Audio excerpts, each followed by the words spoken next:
பொதுக்காலம் 7ஆம் வாரம், சனிக்கிழமை.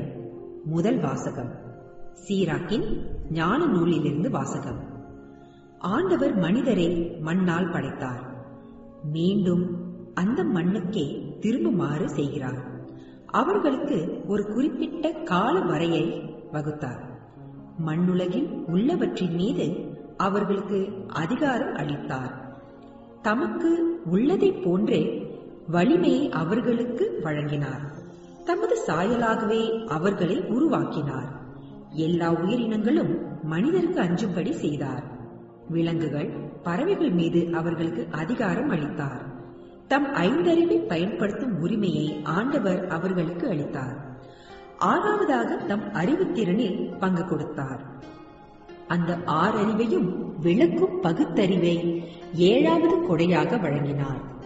விருப்புரிமை, நாக்கு, கண், காது ஆகியவற்றையும் சிந்திப்பதற்கு ஓர் உள்ளத்தையும் அவர்களுக்கு கொடுத்தார்.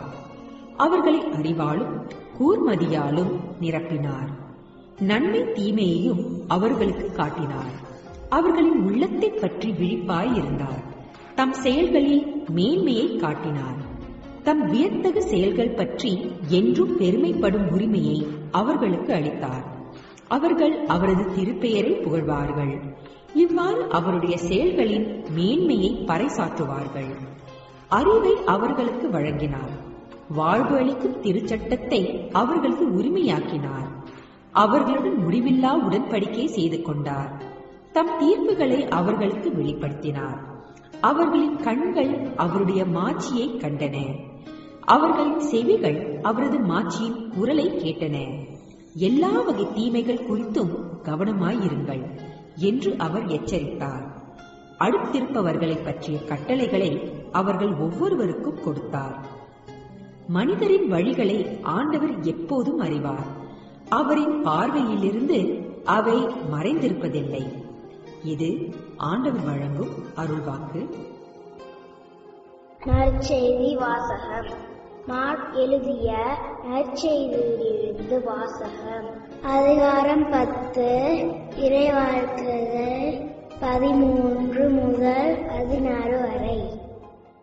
சிறு பிள்ளைகளை இயேசு தொட வேண்டும் என்று அவர்களை சிலர் அவரிடம் கொண்டு வந்தனர்.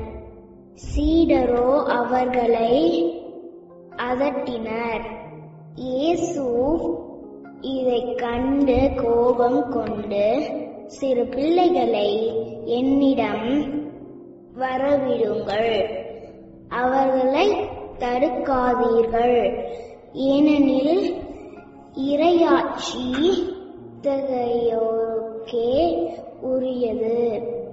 இறையாட்சியை சிறு பிள்ளையைப் போல் ஏற்றுக்கொள்ளாதோர் அதற்கு உட்பட மாட்டார் என உறுதியாக உங்களுக்கு சொல்கிறேன் என்றார்.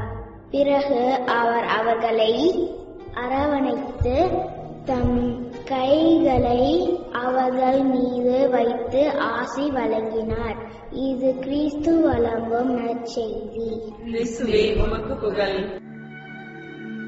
அன்புக்குரியவர்களே, மனிதர்களது வாழ்நாள் குறுகியது என்றாலும் இந்த குறுகிய வாழ்நாளை மாண்புள்ள விதத்திலும் அர்த்தமுள்ள விதத்திலும் வாழ்வதற்கான அத்தனை கொடைகளையும் இறைவன் நமக்கு வாரி வழங்கியுள்ளார் என்பதை நாம் நினைவில் இருத்த இன்றைய முதல் வாசகம் நமக்கு அழைப்பு விடுக்கிறது.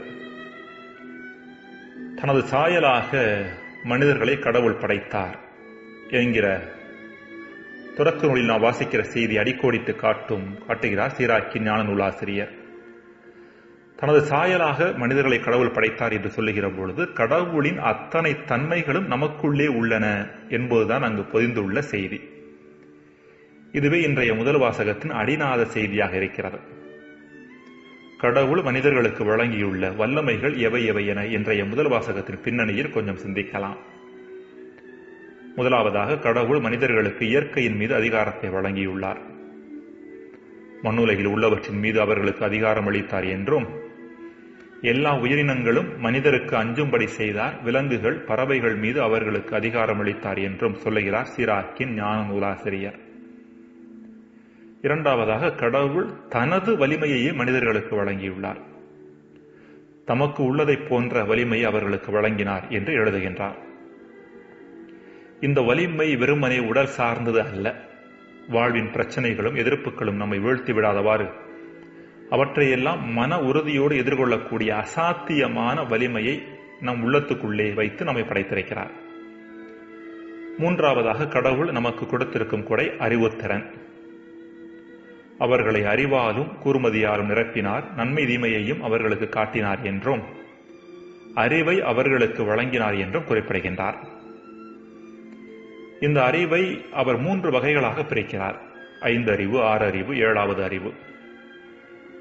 தம் 5 அறிவை பயன்படுத்தும் உரிமையை ஆண்டவர் அவர்களுக்கு அளித்தார்.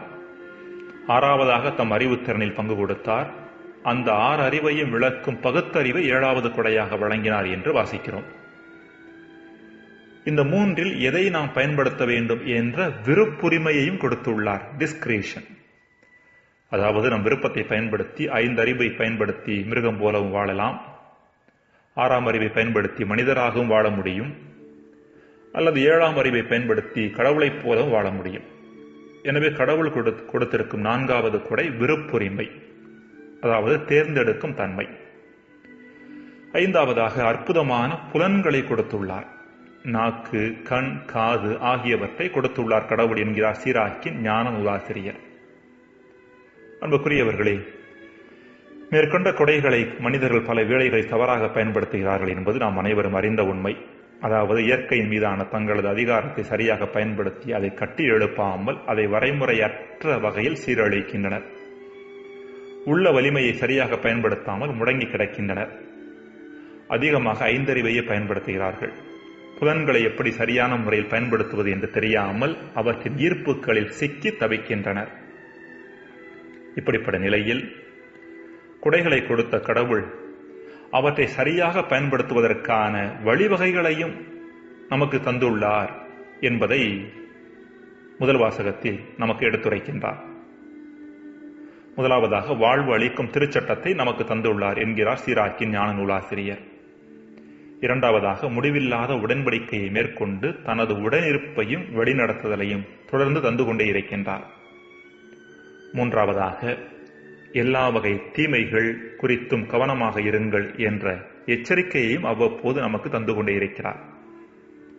அதாவது கடவுளது வாழ்வளிக்கும் திருச்சட்டத்தை கடைபிடித்து அவரது உடன்படிக்கையின் உண்மைத்தன்மையை புரிந்து கொண்டு அவரது எச்சரிக்கைகளுக்கு நாம் கவனத்தோடு செவி கொடுத்தோம் என்றால் கடவுள் நமக்கு அளித்துள்ள எல்லா வல்லமைகளையும் சரியாக பயன்படுத்தக்கூடிய ஒரு தன்மை நமக்குள் வந்துவிடும். ஜெபம். இறைவா, வாழ்வின் நிறைவும் முழுமையும் நீர் எமக்கு வழங்கியுள்ள வல்லமைகளையும் வளமைகளையும் சரியாக பயன்படுத்துவதில் அடங்கியிருக்கிறது என்பதை நாங்கள் உணர வரம்தாரும். ஆமேன்.